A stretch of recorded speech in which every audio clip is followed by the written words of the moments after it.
پیچھے چلی ہم ان کی اولاد کو بھی ان کے درجے تک پہنچا دیں گے اور ان کے اعمال میں سے کچھ کم نہ کریں گے۔ ہر شخص اپنے اعمال میں پھنسا ہوا ہے، اور جس طرح کے میوے اور گوشت کو ان کا جی چاہے گا ہم ان کو عطا کریں گے۔ وہاں وہ جام شراب کی چھینا جھپٹی کریں گے جس کے پینے سے نہ کوئی لغو بات ہوگی اور نہ کوئی گناہ کا کام۔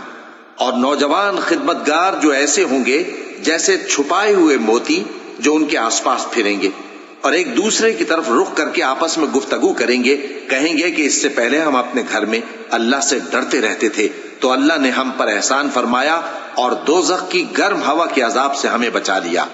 اس سے پہلے ہم اسے پکارا کرتے تھے، بے شک وہ احسان کرنے والا ہے، مہربان ہے۔